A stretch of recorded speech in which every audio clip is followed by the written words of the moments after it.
Sir ఇప్పుడు మనం ఈ కొత్తగా ఎవరైతే ఈ 2026లో మ్యూచువల్ ఫండ్‌లో ఇన్వెస్ట్ చేయాలనుకుంటారో, ఒక లంప్ సమ్ అమౌంట్ ఒక 10,00,000 అనుకున్నాం తక్కువలో తక్కువ.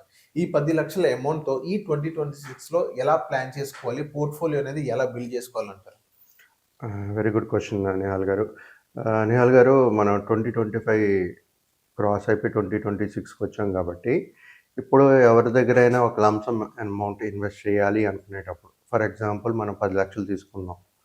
10,00,000 ఇన్వెస్ట్ చేయాలి 2026లో అంటే, ఎవరైతే లంప్ సమ్ ఇన్వెస్ట్‌మెంట్ చేయాలనుకుంటున్నారో వాళ్ళకి అసలు షార్ట్ టర్మ్ గోలా లేకపోతే లాంగ్ టర్మ్ గోలా అనేది ఫస్ట్ చూసుకోవాలి. తర్వాత వీళ్ళ దగ్గర ఉండే 10,00,000 కాకుండా అప్పులు ఏదైనా ఉన్నాయా అనేది కూడా చూసుకోవాలి. సో ఎందుకంటే ఇప్పుడు 10,00,000 ఇన్వెస్ట్ చేసిన తర్వాత రేపు ఒక సంవత్సరం తర్వాత, సంవత్సరంన్నర తర్వాత నేను డబ్బులు అప్పు కట్టాలి సార్, తీసేస్తానంటే అప్పుడు స్ట్రాటజీ మళ్ళీ తప్పైపోతుంది మనది. సో ఈ జనరల్‌గా ఈ 10,00,000 ఇన్వెస్ట్ చేయాలి అనేటప్పుడు ఫస్ట్ ఇవన్నీ చూసుకోవాలి మెయిన్. షార్ట్ టర్మా, లాంగ్ టర్మా, అప్పులు, లయబిలిటీస్ ఏదైనా ఉన్నాయా, ఇది ఎప్పటికి కావాలి మీకు, చాలా ఇంపార్టెంట్. వాళ్ళ ఏజ్ ఫ్యాక్టర్స్ అవన్నీ చూస్తాం జనరల్‌గా. అవన్నీ మేము చూసుకుంటూ ఎక్కడ పెట్టాలి ఏంటి అనేది మాట్లాడదాం. సార్ జనరల్‌గా ఈ 2026లో చూసుకుంటే కొన్ని సెక్టార్స్ చూసుకుంటే హై వాల్యుయేషన్స్‌లో ఉన్నాయి.